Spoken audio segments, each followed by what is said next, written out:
ఇంక చెప్పదలుచుకుంది ఏం లేదు. ఇప్పుడు దాకా ఎవరు లేరు అని మాట్లాడుతూ కూర్చున్నా.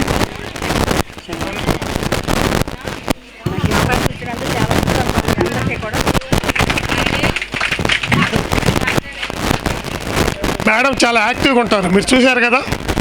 మరి మేడం ఏజ్ ఏంటి, మేడం యాక్టివ్నెస్ ఏంది. మేడం అడిగి క్లాసులకు వస్తుంటుంది. నేను 2023లో ఒక ర్యాలీ చేశాను మంగోల్లో, భారీ ఎత్తున ర్యాలీ, దరిదాపులు 5,000 మంది ర్యాలీ చేస్తే ఆ ర్యాలీ రోజు మేడం వచ్చారు. ఫస్ట్ టైం అప్పుడే చూడటం నేను మేడంని. సార్ ర్యాలీలో పార్టిసిపేట్ చేశారు. సార్ మీరు ఒంగోలు ఎక్కడైనా కానీ క్లాసులు పెడితే నన్ను పిలవండి, నేను వస్తానని చెప్పారు. ఆ తర్వాత 24లో ర్యాలీ చేసేటప్పుడు నేను అందరిని ఇన్వైట్ చేయడానికి వింజమూరు వెళ్ళా. వింజమూరులో చెప్తుంది క్లాస్ మేడం అద్భుతంగా. కొద్దిసేపు కూర్చొని విన్నాం, ఒక 10 నిమిషాలు విన్నాము. మరి ఈరోజు యాక్చువల్ మేడంని ఎవరు పిలవాలా, కానీ మేడమే వచ్చి మైక్ తీసుకొని మీకు అద్భుతంగా మరి ఇంతసేపు మరి సందేశాన్ని అందించిందంటే మామూలు విషయం కాదు. ఎంత ఇంట్రెస్ట్ ఉందో మరి ఆ ఏజ్లో కూడా అంత ఇంట్రెస్ట్గా మీ ముందుకు వచ్చి తనకు తెలిసినటువంటి విషయాలను మీకు తెలియజేసింది. మేడంకి మరొకసారి గట్టిగా క్లాప్స్ తెలియజేద్దాం. మరి ఇంతటి అద్భుతమైనటువంటి ధ్యానాన్ని మనందరికి అందించినటువంటి పరమ గురువులు బ్రహ్మర్షి పత్రిజికి ఒకసారి గట్టిగా ధన్యవాదాలు తెలియజేసుకుందాం.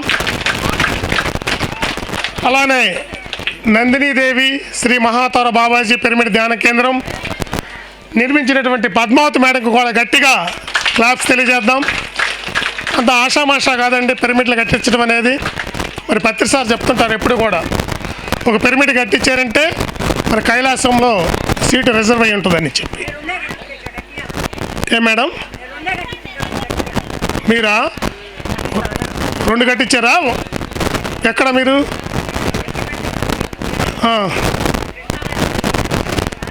కృష్ణానది ఒడ్డుని కట్టిస్తున్నారు.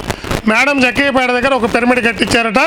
కృష్ణానది ఒడ్డున ఇంకోటి మొదలుపెట్టారా? అయిపోవచ్చింది. మేడంకి కూడా ఒక్కసారి గట్టిగా క్లాప్స్ తెలియజేద్దాం.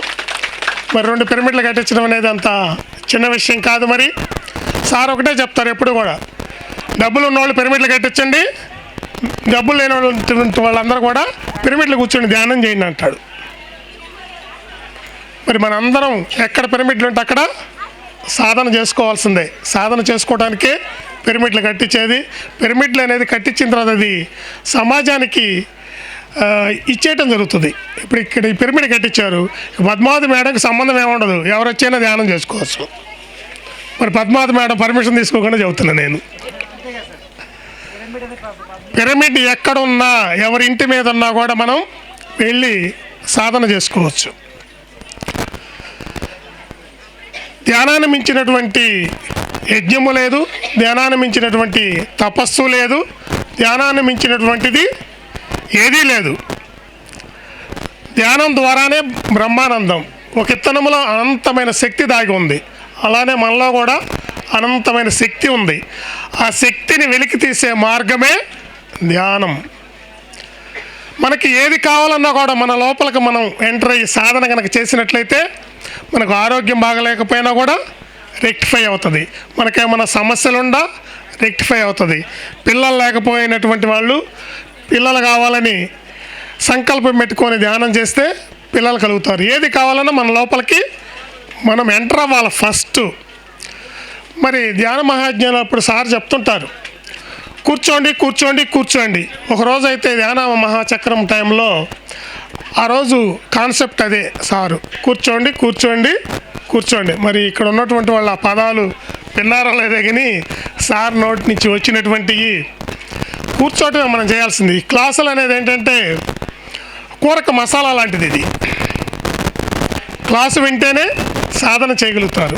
క్లాసు వినకుండా సాధన చేయమంటే ఎవరు చేయలేరు. చేయాలనే ఇంట్రెస్ట్ కలగదు. సాధన చేయటం కోసమే క్లాసు వినాలి. ఇప్పుడు కూడా క్లాస్ పెట్టుకుందాం, కొద్దిసేపు ఏదైనా ఒక టాపిక్ తెలుసుకుందామా? మరి అలసిపోయి ఉన్నారా? మరి కొంతమంది ఏమో వెళ్ళే ఉద్దేశాల్లో ఉన్నారు, కొంతమంది తింటూ ఉన్నారు, కొంతమంది రకరకాలుగా మాట్లాడుకుంటూ ఉన్నారు.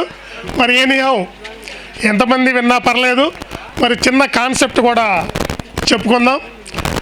మరి వాసంత మేడం ఒకసారి ఆహ్వానించి మేడం చేత ఒక కాన్సెప్ట్ తెలుసుకుందాం. మేడం క్లాస్ ఎక్సలెంట్గా ఉంటుంది. మేడం క్లాసు విందాం.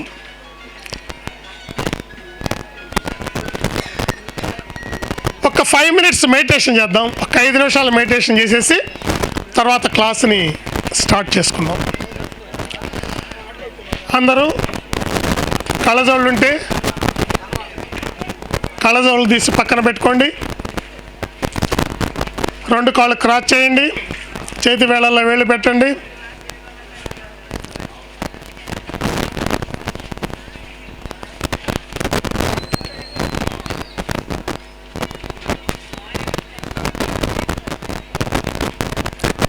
శ్వాస మీద ధ్యాస పెడదాం.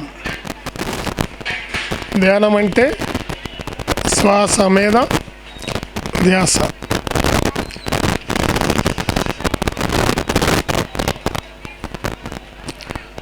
భోజనం చేసినటువంటి వాళ్ళందరూ కూడా దయచేసి వచ్చి ముందు కూర్చోవాలి.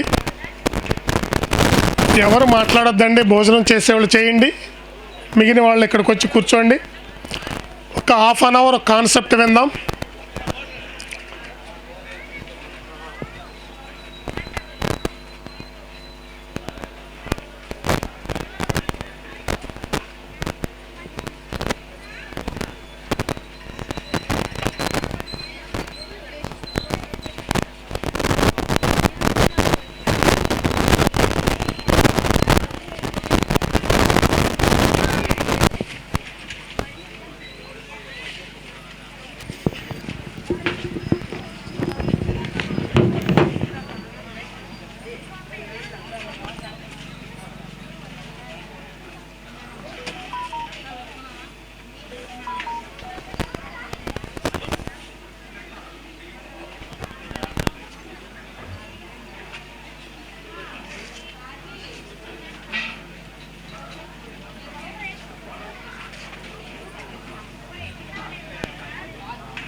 ద్రవ ఆహారం, మామూలు ఫుడ్ తినదలుచుకుంటే మామూలు ఫుడ్, ఏ ఫుడ్ తినదలుచుకుంటే ఆ ఫుడ్.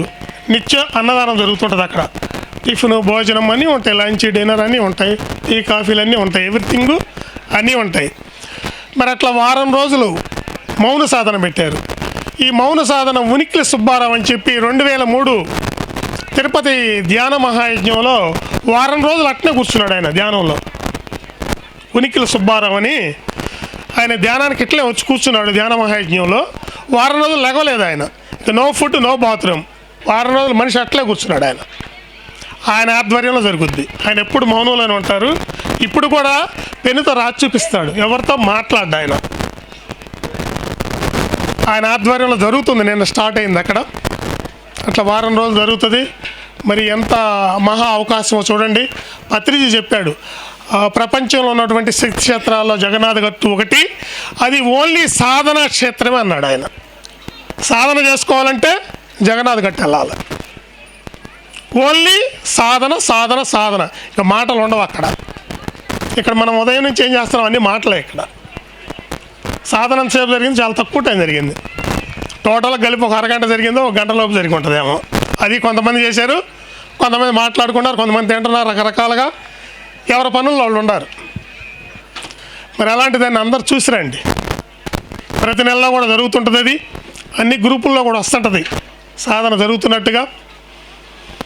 మరి అక్కడ మళ్ళీ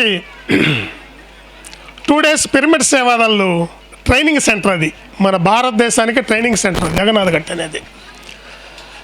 అక్కడ ఏంటంటే ఈ స్కూల్స్లో ధ్యానాన్ని ఇప్పుడు జనరల్గా మాస్టర్స్ ఏంటంటే ఎవరికి ఏది తెలిస్తే చెప్తారు ఇక్కడ సబ్జెక్ట్ అనేది. ఒక్కొక్క మాస్టర్ వచ్చేసి సంకల్పం పెట్టుకోండి, మీరు ఏది పెట్టుకుంటే అది నెరవేరుద్ది అంటాడు ఒక్కొక్క మాస్టర్. ఒక్కొక్క మాస్టర్ సంకల్పం పెడితే ఎలా నెరవేరుద్ది, సంకల్పం పెడతాను నీకు ఇడ్లీ కావాలంటే ఇడ్లీ ప్లేట్ ఇక్కడికి వస్తుందంటే క్వశ్చన్ చేస్తాడు కొంతమంది. చేస్తున్నారు లేదా? సరే రకరకాల చెప్తారు. సరే పత్రిజీ ఒకటే చెప్తారు, మీకు ఏది ఎలా తీసుకోవాలనిపిస్తే అలా తీసుకోండి అంటాడు ఆయన. ఫైనల్గా ఆయన చెప్పేది ఇదంతా కన్ఫ్యూజ్ అవుతారనే ఉద్దేశంతో విద్యార్థులకు ధ్యానం అందించడానికి ఒకే సిలబస్ ఫ్రేమ్ చేయటం జరుగుతుంది. అది ప్రతి స్కూల్లో కూడా ఒక్కటే సిలబస్ చెప్పాలన్నమాట. ధ్యానం చేస్తే ఏకాగ్రత వస్తుంది, మెమరీ పవర్ వస్తుంది, అంటే ఏకాగ్రత వస్తుంది, జ్ఞాపక శక్తి వస్తుంది. ఈ రెండే కదా కావాల్సింది విద్యార్థులకి. ఇవాళ ధ్యానం చేసేటటువంటి విద్యార్థులు ధ్యానానికి ముందు 30 మార్కులు 35 మార్కులు వచ్చేవాళ్ళు ఇవాళ 99 మార్కులు వస్తున్నాయి విద్యార్థులకి. మరి ఎలా వస్తుందంటే కాన్సన్ట్రేషన్, ఏకాగ్రత. టీచర్ చెప్పేది పూర్తిగా వాళ్ళ బ్రెయిన్లో ఇమడాలంటే ధ్యానం చేస్తే ఇమిడిపోద్ది ఆటోమేటిక్గా. అలానే జ్ఞాపశక్తి ఉండిపోయింది. ఈ రెండింటి మీద బేస్ చేసుకునే సిలబస్ ఫ్రేమ్ చేస్తున్నారు విద్యార్థులకు. ఆ విధంగా యూనిఫామ్గా అందరూ అదే చెప్పాలి, ఆ విధమైనటువంటి ట్రైనింగ్ జరుగుతుంది. మరి ఒకసారి జగన్నాథ్ గట్టు ప్రతి ఒక్కళ్ళు కూడా వెళ్ళి చూడండి తప్పనిసరిగా. మరి ఇంకొకటి ధ్యాన మహాయాగం రేపు డిసెంబర్ 21 నుంచి 31 వరకు జరగబోతున్నటువంటి విషయం అందరికీ తెలిసినటువంటి విషయమే. ఈసారి రాజకీయ నాయకులు కూడా చాలామందిని ఇన్వైట్ చేస్తున్నారు, ఎందుకంటే పబ్లిక్లోకి ఈ మొమెంటం తీసుకెళ్లాలనే ఉద్దేశంతో 2 రాష్ట్రాల ముఖ్యమంత్రులు కూడా ఇన్వైట్ చేస్తున్నారు. ఈసారి ధ్యాన మహాయాగంలో ఆంధ్రప్రదేశ్, తెలంగాణ ముఖ్యమంత్రులు అంటే మంత్రులు, ఎమ్మెల్యేలు, ఎంపీలు వాళ్ళు ఆటోమేటిక్గా వస్తారు. ముఖ్యమంత్రులు కూడా ఇన్వైట్ చేస్తున్నారు, ఎందుకంటే మూమెంట్ చాలా స్పీడ్గా పరిగెత్తుతూ ఉంది. ఇకపోతే మార్చి ఏప్రిల్లో బాంబేలో శాఖాహార ర్యాలీ ప్లాన్ చేస్తున్నారు. మరి ఎంత స్పీడ్ ఎత్తుకుందో చూడండి. అంటే మన తెలుగు వాళ్ళు వెలుగు వాళ్ళు అని చెప్పి సార్ చెప్పాడు, మన తెలుగు వాళ్ళే బాంబేలో కూడా ర్యాలీలు కండక్ట్ చేయడానికి సన్నాహాలు జరుగుతున్నాయి. మరి ఇలా ఈ మూమెంట్ అంతా కూడా అంత స్పీడ్గా ఉంది. మరి వాళ్ళు చేయాల్సింది ధ్యానమే. ఎవడైనా చిన్నవాడి దగ్గర నుంచి ప్రతి ఒక్కడు కూడా చేయాల్సింది ధ్యానమే. వాడు ప్రైమ్ మినిస్టర్ కావచ్చు, రాష్ట్రపతి కావచ్చు, ఎవరైనా కావచ్చు. ఇవాళ ప్రధానమంత్రి ఉన్నాడు మోడీ ధ్యానం చేస్తున్నాడు, చూస్తున్నాం కదా అందరివి. మొన్న ఎలక్షన్స్ టైంలో కూడా ఎలక్షన్ క్యాంపెయిన్ అయిపోగానే ఆయన వెళ్ళాడు, 45 గంటలు 48 గంటలు కూర్చున్నాడు ధ్యానంలో. ఆయన 48 గంటలు కూర్చున్నాడు, ప్యూర్ వెజిటేరియన్. ఓకే, మరి మేడం దగ్గర ఒక సందేశాన్ని తీసుకుందాం. నిలబడి మేడం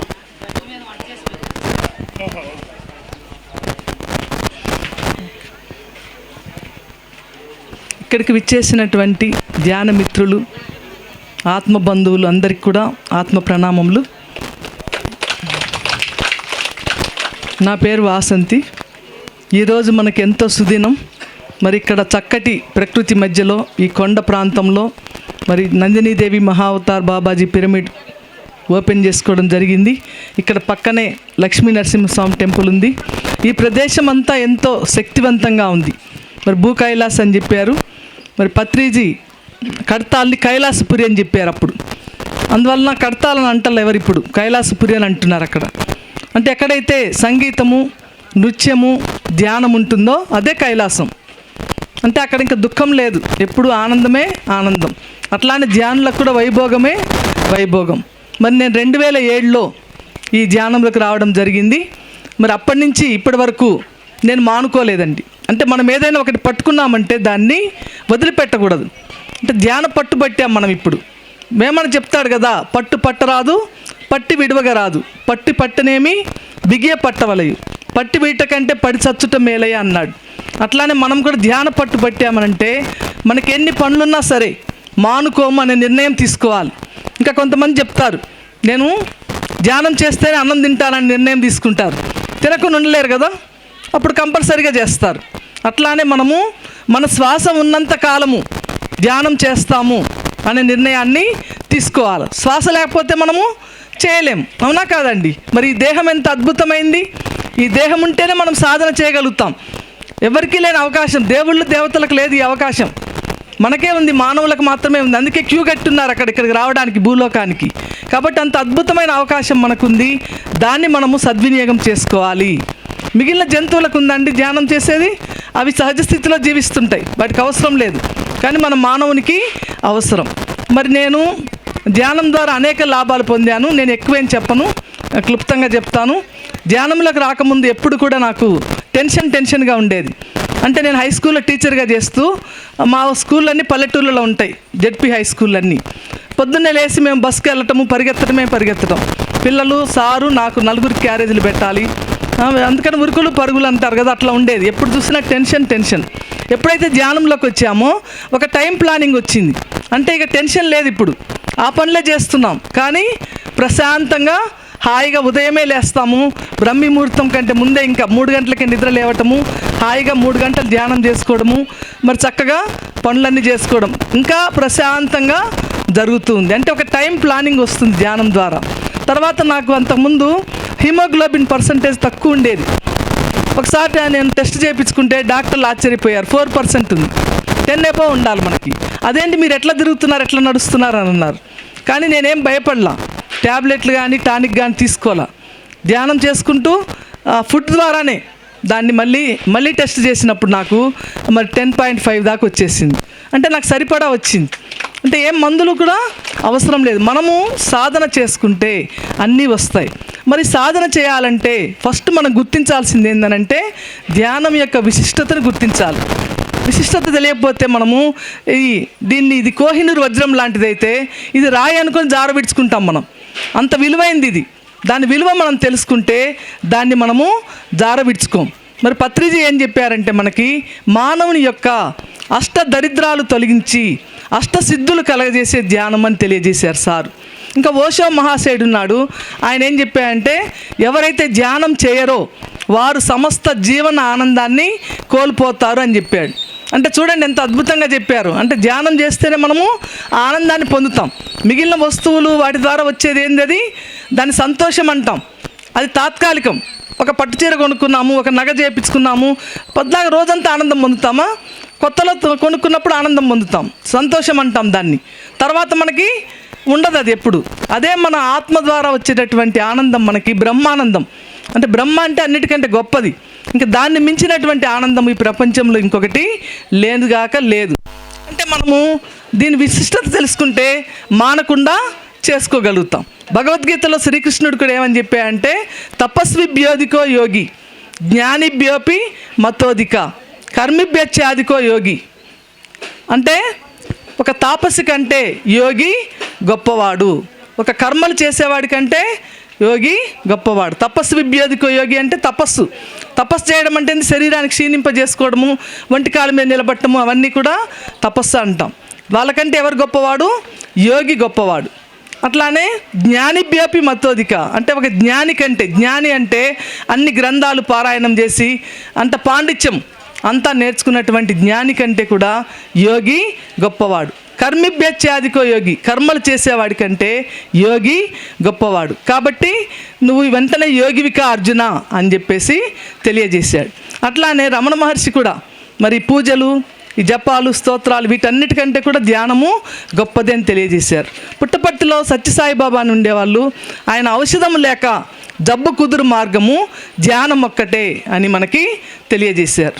మలయాళ స్వామి, అంటే వీళ్ళందరూ మహానుభావులు, వాళ్ళు చెప్పినటువంటి వాటిని మనం ఆచరించడమే చేయాల్సింది, మనమేం కనుక్కోక్కర్లా కొత్తగా ఏమి. మరి సప్తసాగర పర్యంతము తీర్థస్నానం చేసిన దానికంటే ధ్యాన యోగం గొప్పది అని చెప్పాడు. అంటే మనం పోయి సప్తసాగరాల్లో తీర్థ స్నానం చేసిన దానికంటే కూడా ఏది గొప్పది? ధ్యానయోగం గొప్పది. కాబట్టి ధ్యానాన్ని మనం పట్టుకుంటే అన్నీ వస్తాయి. అంటే దీన్ని వదిలిపెట్టి వేరే క్రియలు చేయడం అనేది మధురమైన పాయసాన్ని వదిలిపెట్టి విషయాన్ని తీసుకోవడం లాంటిది. మరి దీనివల్ల అనేక ఉపయోగాలు ఉన్నాయి కాబట్టి మనము దీన్ని పట్టుకోవాలి. మనం అంటే ఒక సంగీతం నేర్చుకుంటే ఏమొస్తుంది? మనకి సంగీతానికి సంబంధించినటువంటి అనుభవాలు వస్తాయి. ఒక క్రికెట్ నేర్చుకుంటే క్రికెట్కి సంబంధించిన అనుభవాలు వస్తాయి. అట్లానే మనము మరి ఇక్కడికి ఒక జీవితంలో జీవిస్తే జీవిత అనుభవాలు వస్తాయి. మనం ఇక్కడికి ఎందుకు వచ్చాము అనంటే జీవిత అనుభవాలు నేర్చుకోవడానికి. ఆ దివి నుంచి ఈ భూమికి దిగి వచ్చినటువంటి దేవుళ్ళు దేవతలం మనం ఇక్కడికి వచ్చి మర్చిపోయాం. మళ్ళీ ధ్యానం చేస్తే మనమే దేవుళ్ళు, మనమే దేవతలం అనే విషయం మనకి తెలుస్తుంది. భద్రకాళి అంటాం అమ్మవారిని. అంటే ఏంది? ఆమె భద్రంగా మనసును ఖాళీగా ఉంచుకుంది. అందుకని అమ్మవారు అంత శక్తివంతమైంది. అంటే మనస్సును మనం ఖాళీ చేసినట్టయితే ఈ శ్వాస మీద ధ్యాస అనేటటువంటి దాని ద్వారా మనస్సును మనం ఖాళీ చేస్తే మరి ఆ శక్తిని మనం తీసుకుంటాం. అంటే ఈ విశ్వశక్తి, ప్రాణశక్తి, దైవశక్తి దీన్ని తీసుకునేటటువంటి మార్గము ధ్యానం మాత్రమే. అంటే మిగిలిన ఈ పూజలు, నామాలు, స్తోత్రాలు, జపాలు, యజ్ఞాలు, యాగాలు వాటి వల్ల ఏమొస్తుంది? కొంచెం పుణ్యం వస్తుంది మనకి. ఆ పుణ్యం వస్తే ఏమవుతుంది? కొంచెం భోగాలు వస్తాయి. మళ్ళీ క్షీణే పుణ్యే మత్స్యలోకం విశంతి. అంటే ఆ భోగాలు తరిగిపోగానే తిరిగి మళ్ళీ ఈ భూలోకానికి మనము వస్తాం. అంటే మిగిలిన ప్రక్రియలు ఏవి మనం శక్తిని తీసుకోలేము.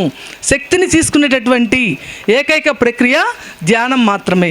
ఇక్కడ ఏం చేస్తున్నాం మనం పుట్టిన దగ్గర నుంచి మనతోటే ఉన్నటువంటి శ్వాసని మనము పట్టించుకోవట్లా, గమనించట్లేదు. మరి గమనించినా గమనించకపోయినా జరుగుతుందా లేదా అండి? ఎవరికైనా శ్వాస లేదా? ఇక్కడ ఉన్న వాళ్ళకి ఉందా? అందరికీ డౌటా ఏమన్నా? లేకపోతే మనం ఇక్కడ ఉండం కదా, అవునా కాదండి? శ్వాస ఉంటే శివం, శ్వాస లేకపోతే శవం. అంటే మనకు ఉన్నటువంటి శ్వాసని మనము గమనించట్లేదు. గమనించకపోతే ఏం తీసుకుంటాం? మనము ఓన్లీ ఆక్సిజన్ తీసుకుంటాం. ఆక్సిజన్ అంటే ప్రాణవాయువు. అది ఎక్కడి నుంచి వస్తుంది? చెట్ల నుంచి వస్తుంది, మొక్కల నుంచి. అంటే మొక్కలు మనకంటే తక్కువ స్థాయి పరిణామ క్రమంలో ఖనిజాలు, వృక్షాలు, జంతువులు, మానవుడు అంటే అవి మనకంటే తక్కువ స్థాయి. అదే మనం శ్వాసను గమనిస్తే ఏ శక్తి తీసుకుంటాము? దైవశక్తి. అంటే మనకంటే ఉన్నతమైనటువంటిది. ఆ దైవశక్తి తీసుకుంటే మనం ఇంకా అలసిపోం, మనం ఏదైనా సాధించగలుగుతాం. నేను ఒకసారి స్కూల్కి వెళ్ళేటప్పుడు అక్కడ ఒక శిల్పశాల ఉంది. అక్కడ అన్ని శిల్పాలు చెక్కి ఉన్నాయి. ఒక దగ్గర చూస్తే ఒక సాయిబాబా విగ్రహం ఉంది. నిజంగా సాయిబాబా అక్కడ కూర్చున్నట్టుగా అంత తీర్చిదిద్దాడు ఆ శిల్పి. అప్పుడు నేను అతన్ని అడిగాను అన్నట్టు, ఇంత అందమైనటువంటి శిల్పాన్ని నువ్వు ఎట్లా చెక్కగలిగావని అడిగా. అప్పుడు ఆయన ఏం చెప్పాడంటే, నేను దాని కన్ను ముక్కు చెక్కలేదు, దాంట్లో ఏదైతే అనవసరమో దాన్ని తొలగించా. అనవసరమైన దాన్ని తొలగిస్తే అప్పుడు అవసరమైనది మిగిలింది అని చెప్పాడు. అట్లానే మనం ధ్యానం ద్వారా మరి మన జీవితం నుంచి మనకి స్పష్టతనిస్తుంది ధ్యానం. అంటే మనము ఏం చేయాలి, ఏం చేయకూడదు, ఏం తినాలి, ఏం తినకూడదు, ఏం మాట్లాడాలి, ఏం మాట్లాడకూడదు, ఏం చేయాలి, ఏం చేయకూడదు, అటువంటి స్పష్టతని మనకి ధ్యానం అనేది ఇస్తుంది. మరి మానవుడు ఇప్పుడు ఈ రోజుల్లో వేల కొలది కిలోమీటర్లు ప్రయాణం చేస్తున్నాడు, ఇతర గ్రహాలకు వెళ్తున్నాడు. కానీ తన లోపలికి తాను ఒక ఇంచు కూడా ప్రయాణము చేయట్లేదు. అందుకనే ఇన్ని గందరగోళాలు, ఇంత అస్పష్టత, ఇంత దుఃఖము ఇవన్నీ కలుగుతున్నాయి. ఈ రోజుల్లో మరి అందరు చక్కగా చదువుకుంటున్నారు, మంచి మంచి జాబ్స్ చేస్తున్నారు, డబ్బుల రూపంలో ఎవరికి పెద్ద ఇబ్బంది లేదు వెనకట్లో లాగా. అందరు సాఫ్ట్వేర్ అవుతున్నారు, ఫారిన్ పోతున్నారు. ఏ ఇళ్ళలో చూసినా కూడా ప్రతి ఒక్కరు అమెరికాలో ఉన్నారంటున్నారు, లండన్లో ఉన్నారంటున్నారు, ఆస్ట్రేలియాలో ఉన్నారంటున్నారు. కానీ ఎక్కడ చూసినా కూడా ఆర్ట్ ఆఫ్ లివింగ్ తెలియట్లా, జీవించే విధానం తెలియట్లా. అంటే స్కూళ్ళల్లో కానీ ఎక్కడైనా ఏం చెప్తున్నారు? చదువులు, మార్కులు, అంతే. ఆ చదవటము, మార్కులు, ఉద్యోగం చేయడము, డబ్బులు సంపాదించటం, అంతేగాని ఎట్లా ప్రవర్తించాలి, ఎట్లా జీవించాలి, ఇంట్లో ఉన్న వాళ్ళతో ఎట్లా ప్రవర్తించాలి, అతిథులను ఎట్లా గౌరవించాలి, ఏమి చెప్పట్లా, ఎవరు తెలియట్లేదు. ఎంతసేపటి చదువుకుంటున్నారు, మార్కులు తెచ్చుకుంటున్నారు, ఉద్యోగాలు తెచ్చుకుంటున్నారు, చేస్తున్నారు. అందువల్ల ఇప్పుడు మనం చూసినట్టయితే వివాహాలన్నీ కూడా ఫెయిల్ అయిపోతూ ఉన్నాయి, డైవోర్స్కి వెళ్ళిపోతూ ఉన్నాయి. దానికి కారణం ఏంటంటే ఆర్ట్ ఆఫ్ లివింగ్ తెలియట్లా. అంటే ఇంట్లో ఉన్న వాళ్ళని ఎట్లా చూసుకోవాలో కూడా తెలియట్లేదు. అమెరికాలో ఒక జంట ఉన్నారంట, అక్కడ వాటర్ బాటిల్ ఉందంట. ఆ భర్త అంట ఆ వాటర్ బాటిల్ ఇవ్వమని అడిగాయంట. నువ్వే తీసుకోవచ్చు కదా, అక్కడ ఉందందంట. ఇద్దరు తగాదా పెట్టుకున్నారు, డైవోర్స్ తీసుకున్నారు. అంటే చిన్న చిన్న విషయాలకి, పేస్ట్ వేసే దగ్గర, బ్రష్ మీద పేస్ట్ వేసే దగ్గర నువ్వు సరిగ్గా వేయలేదు, దాని మీద ఎక్కువ వేసుకున్నావు, తక్కువ వేసుకున్నావు అని చెప్పేసి కొట్లాడుకున్నారంట. అంటే పెద్ద పెద్ద విషయాలు ఉంటల్లా, అతి చిన్న విషయాలకు కూడా అడ్జస్ట్మెంట్ అనేది ఉండట్లేదు. ఎప్పుడైతే ధ్యానం చేస్తారో మరి ప్రతి ఒక్క విషయం గురించినటువంటి అవగాహనని ఇస్తుంది ధ్యానం. అట్లానే రాక్షసత్వం నుంచి మానవత్వం వైపు, మానవత్వం వైపు నుంచి దివ్యత్వం వైపు చేసే ప్రయాణమే ధ్యానం. మరి మనకు పత్రిసారు సరైన జీవన సూత్రాలు అని మనకి అందజేశారు. అంటే నేను ఎక్కువ టైం ఏం తీసుకోవట్లేదు, ఇదేం క్లాస్ కాదు, ఊరికనే సింపుల్గా చెప్తున్నాను. సరైన జీవన సూత్రాలని మనకి ఒక 9 అందజేశారు. అంటే సరైనవి ఉన్నాయంటే ఏమని అర్థము? సరికాని ఉన్నాయని అర్థం. ఆ సరైన జీవన సూత్రాలు 9 ఫార్ములా అని చెప్పాడు మనకి. అంటే ఫస్ట్ది ఆలోచనల గురించి చెప్పాడు ఆయన. యుక్తాలోచన, మితాలోచన, నిరాలోచనలు. అట్లానే ఆహారం గురించి చెప్పాడు. యుక్తమైన ఆహారము, మితాహారము, నిరాహారం. ఆ తర్వాత భాషణము, మాటల గురించి చెప్పాడు. యుక్త భాషణము, మిత భాషణము, నిర్భాషణం. ఈ 9 కూడా సరైన జీవన సూత్రాలు అని చెప్పేసి మనకి అందజేశారు. అట్లానే మనకు శ్రీకృష్ణుడు భగవద్గీతలో కూడా చెప్పాడు కదా, యుక్తాహార విహారస్య యుక్త చేష్టస్య కర్మసు యుక్త స్వప్నావబోధస్య యోగో భవతి దుఃఖః.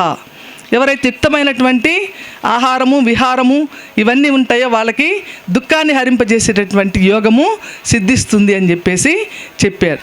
అందువల్ల మనకి ఫస్ట్ 9 ఫార్ములా తెలుసుకుంటే ఎట్లా జీవించాలి, సరైన జీవన సూత్రం ఏందనేది మనకి తెలుస్తుంది. యుక్తమైన ఆలోచనలు అంటే మన ఆలోచనలు ఎప్పుడు కూడా యుక్తంగా ఉండాలి. అంటే మనము ఎక్కువగా ఆలోచిస్తూ ఉంటాం. నిద్ర లేచిన దగ్గర నుంచి మన కళ్ళు పరధ్యాసలోనే ఉంటాయి, ఇతరుల గురించే. మన చెవులు ఇతరుల గురించే వింటాయి. మన వైపు మనం చూడం, ఆలోచించం. ఎంతసేపటికి మనకి ఆ పక్కన వాళ్ళు ఏం చేస్తున్నారా, వీళ్ళు ఏం చేస్తున్నారా, వాళ్ళు ఏం చేస్తున్నారా, అదే ఆలోచనలలో ఉంటాం. అవి సరికాని ఆలోచనలు. అంటే మనకి పనికొచ్చే ఆలోచనలు చేయాలి. ఆలోచన అవసరమా కాదండి? ఆలోచన అవసరం కదా. ఆలోచన లేకపోతే ఏమైపోతుంది? ఏది సృష్టి జరగదు. ఒక ఆలోచనతోటి నిప్పు కనిపెట్టబడింది, ఒక ఆలోచనతోటి చక్రం కనిపెట్టబడింది. దాని నుంచే మనకి రైళ్ళు ఇవన్నీ వచ్చినాయి. మొత్తం వీళ్ళు కనిపెడితేనే కదా వచ్చింది చక్రం ద్వారాని. నిప్పు కనిపెడితేనే కదా మనకు ఆహారం వండుకొని తింటాం, ఇవన్నీ వచ్చింది. ఇవన్నీ ఒక ఆలోచన నుంచే ఉద్భవించింది. ఇవన్నీ కూడా సృష్టి మొత్తము, ఈ వస్తువులు కానీ ఏవైనా అవన్నీ మనం అనుభవిస్తున్నామంటే ఒక వ్యక్తి యొక్క ఆలోచన నుంచి పుట్టినవే అవన్నీ కూడా. కాబట్టి ఆలోచన అవసరమే, కాకపోతే ఎంతవరకు అవసరమో అంతవరకే కావాలి. యుక్తమైనటువంటి ఆలోచనలు అంటే మంచి ఆలోచనలు మాత్రమే చెయ్యాలి. మనకి చెప్తారు కదా, 3 కోతులు పెట్టి, చెడు వినకు, చెడు కనకు, చెడు మాట్లాడకు. దానికి సార్ ఇంకోటి యాడ్ చేశారు, చెడు ఆలోచించకు అని. మెయిన్ అదే కదండి. మనకి ఇప్పుడున్నంతా కూడా ఈ ఎయిర్ పొల్యూషన్, వాటర్ పొల్యూషన్, వీటికంటే కూడా ఫుడ్ పొల్యూషన్ కంటే కూడా భయంకరమైన పొల్యూషన్ ఏంటంటే థాట్ పొల్యూషన్. అంటే ఆలోచనల యొక్క విషము. అందుకనే మార్నింగ్ టైంలో ధ్యానం బాగా కుదురుతుంది. అందరు నిద్రపోతూ ఉంటారు, ఈ ఆలోచనలు విడుదల కావు. నిద్ర లేచిన దగ్గర నుంచి దుర్మార్గమైనటువంటి ఆలోచనలు, ఇతరులకు హాని చేసే ఆలోచనలు, కీడు చేసే ఆలోచనలు విడుదలవుతూ ఉంటాయి. అవి మన మీద ప్రభావము చూపిస్తూ ఉంటాయి. కాబట్టి యుక్తమైన ఆలోచనలు చేయాలి. మితమైన ఆలోచనలు అంటే తక్కువగా ఆలోచించాలి. మనం లేచిన దగ్గర నుంచి 60,000 నుంచి 70,000 ఆలోచనలు చేస్తున్నాము. వాటిల్లో పనికొచ్చే కొన్ని, పనికిరానివి ఎక్కువ. యుక్తాలోచన, మితాలోచన, నిరాలోచన. నిరాలోచన అంటే ఆలోచన రహిత స్థితికి చేరుకోవడం. మరి అది సాధ్యమా అంటే సాధ్యమే. ఎట్లా? శ్వాస మీద ధ్యాస ద్వారా మాత్రమే సాధ్యమవుతుంది. అంటే నెమ్మదిగా ఆలోచనలు తగ్గుతూ నెమ్మదిగా నిరాలోచన స్థితికి మనము చేరుకుంటాం. అంటే ఈ 3 ఉన్నాయనంటే ఈ సరికానివి ఉంటాయనే కదా అర్థం, అవునా కాదా? ఈ సరైనవి 3 చెప్పినప్పుడు మిగిలిన 3 సరికానివి. అంటే అయుక్తమైనటువంటి ఆలోచనలు, తక్కువ మాట్లాడకుండా మిత ఆలోచనలు కాకుండా అమితమైనటువంటి ఆలోచనలు, తర్వాత మరి నిరాలోచన అంటే నిరాలోచన లేకుండా ఉండటం. ఇవి 3 కూడా మరి సార్ తెలియజేశారు. అవి మనము పాటించాలి మన జీవితంలో. ఇవి ఎక్కడ? ఇవి తల దగ్గర. ఈ 3 ఆలోచన ఎక్కడ? తల దగ్గర. తర్వాత మనకి ఆహారం తీసుకున్నట్టయితే యుక్తాహారం మాత్రమే తీసుకోవాలి. అంటే మనకేం చెప్పాడు ఆదిశంకరాచార్యులు? దేహో దేవాలయ ప్రోక్త జీవో దేవో సనాతన అన్నాడు. అంటే ఈ దేహమే దేవాలయము, జీవుడే దేవుడు అన్నాడు. మరి దేవాలయం ఎట్లా చూసుకోవాలండి? మనం పవిత్రంగా చూసుకోవాలా లేకపోతే అపవిత్రంగా ఉంచాలా? దాన్ని శుద్ధి చేసుకుంటాం కదా రోజు. దాంట్లో మాంసం పెడతామా? ఎవరన్నా ప్రసాదం మాంసం పెడుతున్నారా? ఎవరన్నా పెడతారా? నిలవన్న ఏమన్నా పెడతారా? పెట్టరు కదా. చక్కగా శుద్ధిగా మంచిగా వండి చక్కగా సాత్వికంగా ఉన్నటువంటి ఆహారాన్ని, మంచి పులిహార లేకపోతే దద్దోజనము, పొంగలి అట్లా మంచి ఆహారాన్ని పెడతారు. అంతేగాని నిలవున్నాయో, పాసిపోయినాయో, కుళ్ళిపోయినాయో పెడతారు? ఎవరన్నా పెట్టరు కదా. మరి ఈ దేవాలయం కూడా ఈ దేహమే దేవాలయం కాబట్టి దీన్ని ఆ విధంగా మనం చూసుకోవాలి. సాత్వికమైనటువంటి శాకాహారంను మాత్రమే ఇవ్వాలి దీనికి. 2007కు ముందు మేము కూడా మాంసాహార కుటుంబంలో పుట్టాము. మాకెవరు తెలియజేయలేదు అది తింటే మంచిది కాదని. ఎప్పుడైతే ధ్యానంలోకి వచ్చామో మరి వెంటనే ఈ ఆహారం మనకు మంచిది కాదు, సరికాని ఆహారము తీసుకున్నాం ఇన్ని రోజులు, క్షమించమని అడిగి ధ్యానం చేసుకొని వెంటనే ఎగ్గుతో సహా మానేయటం అనేది జరిగింది. ఇంట్లో ఉన్న పాత్రలన్నీ మార్చేయటం కూడా జరిగింది. ఇంకా మా ఇంటికి ఎవరు వచ్చినా నేను వండను, ఎవరైనా తినేవాళ్ళు ఉన్న చోటకి వెళ్ళము. ఆ రెండు వండేటటువంటి హోటల్స్కి వెళ్ళాం. రెస్టారెంట్లు ఉంటాయి, నాన్ వెజ్ వెజ్, అక్కడ అన్నీ కలిసిపోతుంటాయి పాత్రలు అన్నీ. అటువంటి రెస్టారెంట్లు కూడా వెళ్ళం. ఇంకా వెల్లుల్లి చెప్పాడు సారు, ఎందుకనంటే అది రజోగుణాన్ని ప్రేరేపిస్తుంది, వెల్లుల్లికి అది స్పై అని చెప్పాడు మాంసాహారంలో. కాబట్టి దాన్ని కూడా మనము అవి లేకుండా సాత్వికమైనటువంటి శాకాహారాన్ని మాత్రమే తీసుకుంటాం. కాబట్టి యుక్తమైన ఆహారం ఏది అని అంటే శాకాహారము. సాత్వికమైనటువంటి అంటే మసాలాలు నిలవ ఉన్నవి అవి కాకుండా, ఎక్కువ ఉప్పు కారాలు ఎక్కువ కాకుండా చక్కగా సాత్వికంగా ఉంటే ఆహారం. ఎందుకంటే జైసాన్ వైసామన్ అంటారు, ఏదైతే ఆహారం తీసుకుంటామో అదే మన మనసుగా మారుతుంది. మరి మేము స్కూళ్ళలో కూర్చోబెడితే అందరు కూర్చోలేరు, ఎందుకంటే వాళ్ళు తీసుకునే ఆహారం పాపం చెప్తాం మనం, కానీ వాళ్ళు ఇళ్ళల్లో ఒప్పుకోవాలి కదా. వీళ్ళు మేము తినమని అన్నా కూడా ఇళ్ళల్లో వీళ్ళని ఫోర్స్ చేస్తారు, చేసి అవి తినాల్సిందే అని అంటారు. అప్పుడు వీళ్ళు కొంతమంది గట్టిగా స్టాండ్ అవుతారు, కొంతమంది స్టాండ్ అవ్వలేరు, వాళ్ళు కూర్చోలేరు. ఎందుకనంటే ఆహారం అనేది మన మనసుగా మారుతుంది. మరి ఆ శుద్ధమైన సాత్విక ఆహారం తీసుకుంటే మనం ధ్యానం బాగా చేసుకోగలుగుతాం. ఆ హింసాహారము, ఆ రక్తపు కూడు అవి తీసుకున్నట్టయితే మనకు ధ్యానం కూడా కుదరదు. కాబట్టి యుక్తమైన ఆహారం మాత్రమే మనము తీసుకోవాలి, మితమైన ఆహారం తీసుకోవాలి. మరి మన కడుపు డ్రైవర్ అనుకోండి, ఆ నోరు కండక్టర్ అనుకోండి, నాలుక. మరి డ్రైవరు ఆహారం సరిపోగానే బ్రేవ్ అని తేనుస్తుంది కడుపు, కానీ నాలుక ఏం చేస్తుంది, ఇంకా తిను ఇంకా తిను అంటుంది. అంటే కండక్టర్ బస్సులో ఇంకా ఎక్కిస్తుంటాడు జనం, ఎక్కువ ఎక్కిస్తే ఏమైందండి బస్సు తిరగబడుతుంది కూడా. అట్లానే ఈ శరీరానికి కూడా ఎక్కువ ఆహారం ఇచ్చామనుకో ఏమవుతుంది, అది రోగభూయిష్టంగా మారుతుంది. మితంగా ఇవ్వాలి ఆహారం.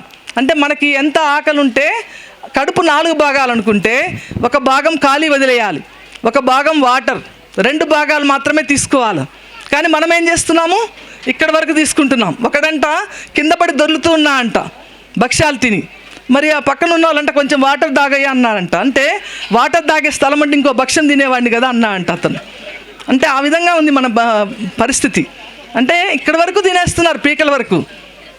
ఆ పాపం చెప్తూ ఉంది లోపలన్నటువంటి శరీరము, మన డ్రైవర్ చెప్తూ ఉన్నాడు ఎక్కియొద్దు ఎక్కువ మందినని, కానీ నాలుక కండక్టర్ అనేది ఎక్కిస్తూనే ఉంది. అంటే మన మనసు మోసం చేస్తుందేమో కానీ మన శరీరం మనని మోసం చేయదంట. ఒక పేషెంట్ ఉన్నా అంట, అతను ఒక డాక్టర్ని మోసం చేయాలని వెళ్ళా అంట డాక్టర్ దగ్గరికి. ఆ డాక్టర్ దగ్గరికి వెళ్తే ఆ డాక్టర్ ఏమన్నా అంటే, నేను జబ్బు తగ్గిస్తే నాకు 100 రూపాయలు ఇవ్వాలి, నేను తగ్గించకపోతే నేను నీకు 200 ఇస్తా అన్నా అంట. సరేనని ఆ పేషెంట్ వెళ్ళా అంట. వెళ్ళి డాక్టర్ నాకు మరి రుచి తెలియట్లేదు నా నాలుగుకి అన్నా అంట. స్వీట్ పెట్టా అంట, వాడికి తెలుస్తుంది మోసం చేయడానికని వెళ్ళాడు. స్వీట్ పెడితే నాకేదో తెలియలేదన్నా అంట. మళ్ళీ ఒక చేదుది పెట్టా అంట, కాకరకాయ లాంటిది ఏదో, అయినా నాకు తెలియలేదన్నా అంట, తెలిసినా కూడా. అప్పుడు ఆ నెంబర్ 42 తీసుకురాపో అన్నా అంట నర్సుని. తీసుకొని వస్తే అది కిరోసిన్ అన్నట్టు, అది నోట్లో పోయగానే బే చి తూ ఇది కిరోసిన్ అన్నా అంట. అనగానే ఎవరు గెలిచారు ఇప్పుడు, డాక్టరా పేషెంటా? డాక్టర్. అప్పుడు ఏం చేయాలి, ఇతను డబ్బులు ఇచ్చేసి వెళ్ళిపోయాడు.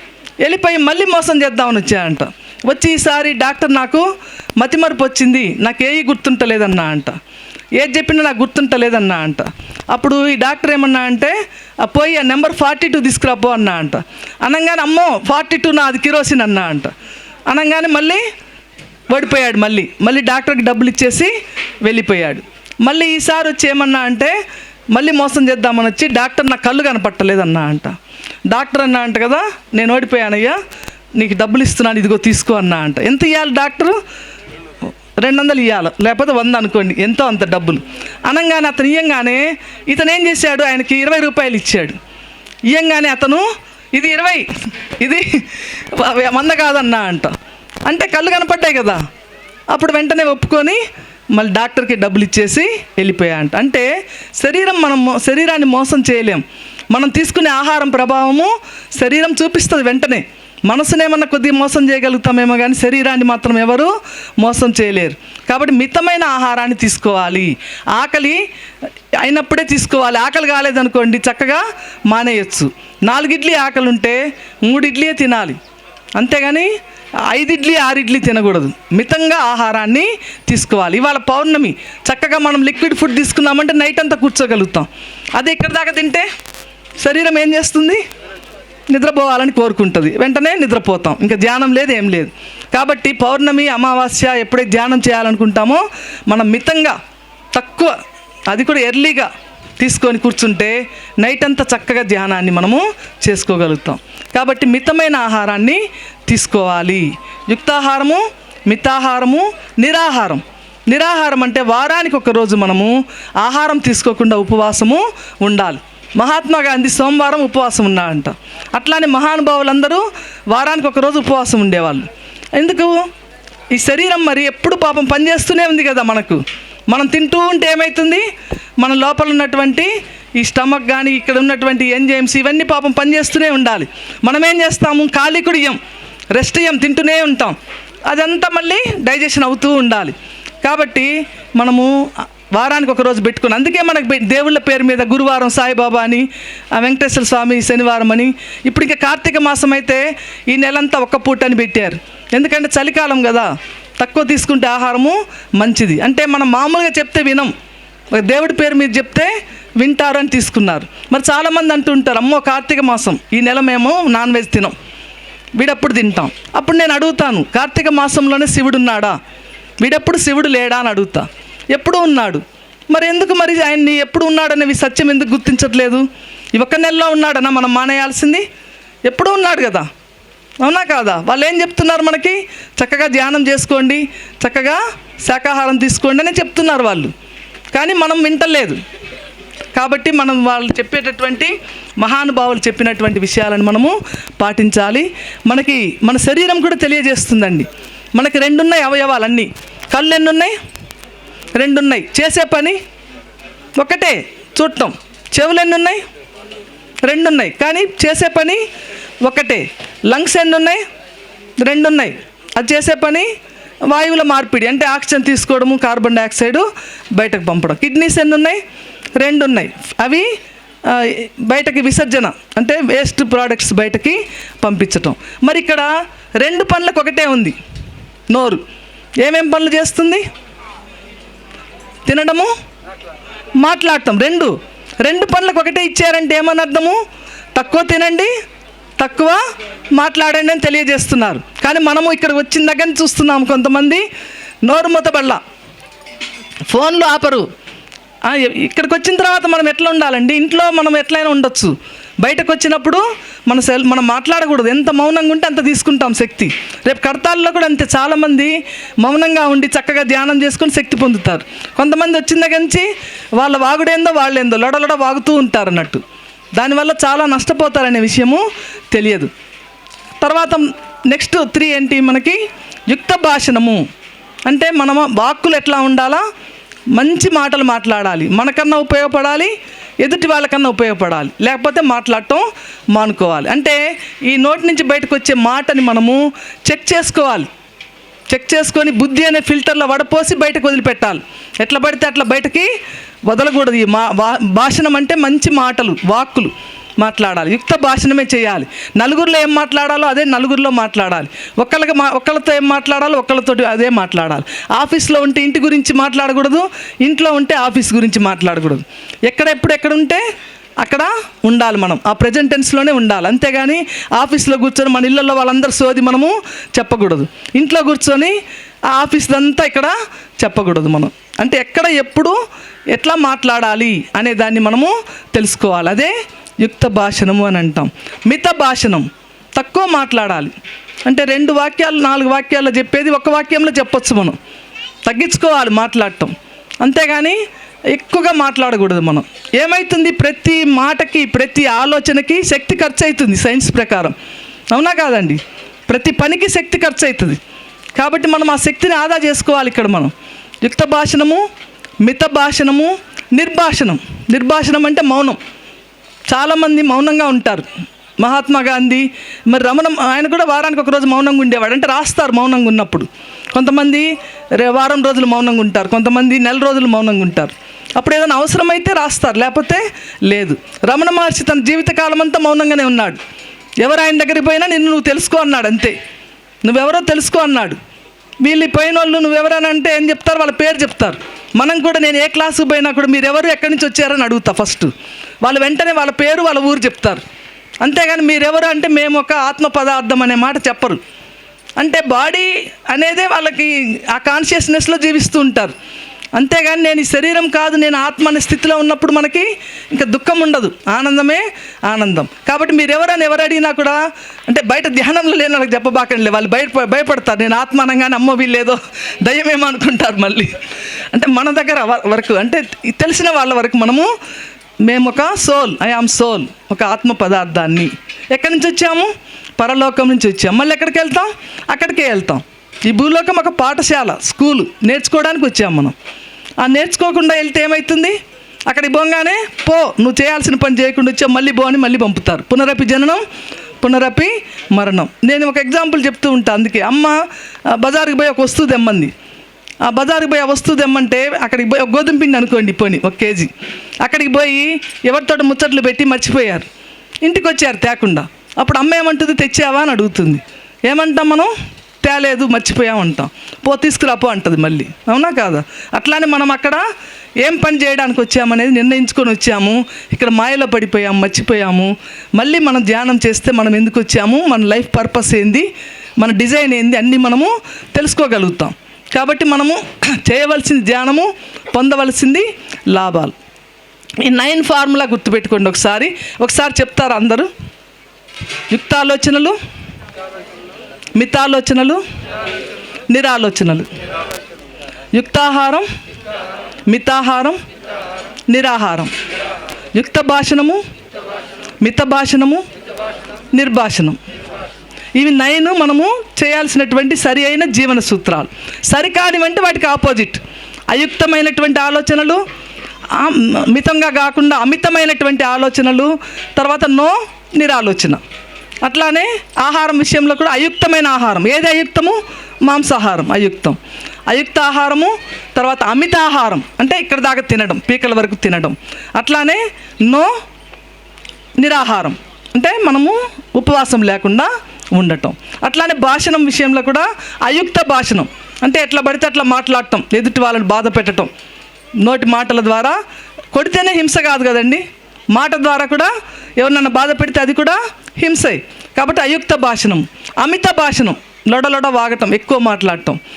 నిర్భాషణం అంటే మనము మౌనంగా లేకుండా ఉండటం. ఇవి 9 మనం సరికాని జీవన సూత్రాలు. తర్వాత ఇంకొకటి ఏం చెప్పారంటే పత్రి సారు, మామూలుగా మా ఫ్రెండ్ వాళ్ళ నాన్న ఆయుర్వేద డాక్టర్ అయితే ఆయన కూడా లంకనం పరమ ఔషధం అని చెప్పాడు. అంటే ఎవరికి ఏం బాగాలేకపోయినా ఏం చెప్పేవాడంటే లంకనం పరమ ఔషధం అనేవాడు. అంటే ఆరోగ్యం బాగాలేకపోతే ముందు ఫుడ్ మానేయండి, అప్పుడు మన బాడీనే హీల్ చేసుకుంటుంది అని చెప్పేవాడు. ఇప్పుడు మనం ఇంగ్లీష్ డాక్టర్లు ఏం చెప్తారు? ఇంకా తినండి, ఏం కాదని చెప్తారు. అంటే తింటూ ఉంటే వీళ్ళకి తగ్గకుండా ఉంటే మళ్ళీ ట్యాబ్లెట్లు వేయచ్చు, మళ్ళీ పోవచ్చు అని చెప్పేసి. కానీ లంకనం పరమ ఔషధం అనేది పత్రిసార్ కూడా చెప్తాడు. ఇక్కడ మనకి ఈ 3 కూడా లంకనం కింద తీసుకోవచ్చు. ఫస్ట్ది నిరాలోచన అని ఉంది, అది పరమ ఔషధము. తర్వాతది మరి నిర్భాషణము అని నిరాహారం ఉంది, అది పరమ ఔషధము. అన్నిటికంటే ధ్యానము అంటే నిరాలోచన, అది పరమ ఔషధము. అర్థమైందండి అందరికీ? లంకనం పరమ ఔషధం కింద మనం ఏం చెప్పుకోవచ్చు? మనం తీసుకునేటటువంటి నిరాహారము పరమ ఔషధం. ఫస్ట్ లంకనం పరమ ఔషధం అంటే నిరాహారంగా ఉండటము పరమ ఔషధము. తర్వాత మౌనంగా ఉండటం నిర్భాషణం, అది పరమ ఔషధం. ఇంకా నిరాలోచన అంటే ఏంది? ఆలోచన రహిత స్థితినే ధ్యానం అంటున్నాం మనం. అది ఇంకా పరమ ఔషధము. అది ఉంటే ఇంకా మిగిలినవి ఒకవేళ లేకపోయినా కూడా ఏం జరగదు. అంటే అంత అవసరమే అన్నీ, కానీ ఎక్కువ అవసరమైంది ఏంటంటే ధ్యానము. కాబట్టి దాన్ని మనము పట్టుకోవాలి, వదిలిపెట్టకుండా పట్టుకొని ఆచరించినట్లయితే మన జీవితము ధన్యమవుతుంది. మరి ఇక్కడ చక్కగా మంచి పిరమిడ్ వచ్చింది ఈ ప్రదేశంలో. దీన్ని శక్తిని అందరూ ఉపయోగించుకొని మరి ఇక్కడ మేడం గారు ఏ ప్రోగ్రాం పెట్టినా కూడా అందరు అటెండ్ అయ్యి ఆ శక్తిని తీసుకోవాల్సిందిగా కోరుతూ ముగిస్తున్నాను. Thank you very much.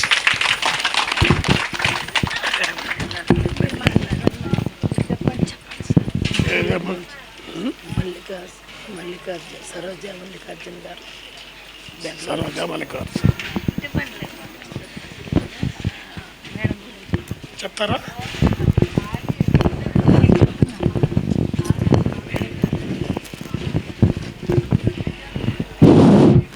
Okay masters, మరి ఈరోజు మనం ఎంతో అద్భుతమైన పిరమిడ్ని మహావతార్ బాబాజీ వచ్చున్నారు. మరి 1,00,000 సంవత్సరాల ధ్యాన సాధన ద్వారా పద్మావతి మేడం ఇంత పిరమిడ్, మరి ఇంత ఎనర్జీ మనం ఎప్పుడన్నా కనీ విని ఎరుగున్నామా? చూడండి ఎంత శక్తివంతమైన పిరమిడ్. ఒకసారి గట్టిగా క్లాప్స్ కొట్టుకుందాం. అలాగే పత్రి సార్కి శతకోటి వందనాలు తెలుపుకుంటూ, నా పేరు చంద్రావతి అండి, ఒంగోలు. మరి మనం అందరం ఇక్కడ, మనకి అతిథులు వస్తుంటారు, మనం ఇక్కడ వాళ్ళమే ఇప్పుడు మేడం చక్కగా క్లాస్ చెప్పారు, ఉదయం నుంచి వేరే మేడం కూడా పెద్ద ఆవిడ చెప్పారు, బాగా ఎన్నో అనుభవాలు. మరి ఈ మేడము సరోజిని మల్లికార్జున్ అని బెంగళూరు నుంచి వచ్చారు. ఆమె హిందీ, ఇంగ్లీష్లో యూట్యూబ్లో ఎక్కువ క్లాసులు చేస్తుంటారు, తెలుగులో కూడా చెప్తుంటారు. ఇప్పుడు అనస్థీషియా ఒకటి, మరణం లేని మీరు ఒకటి చెప్తూ ఉన్నారు.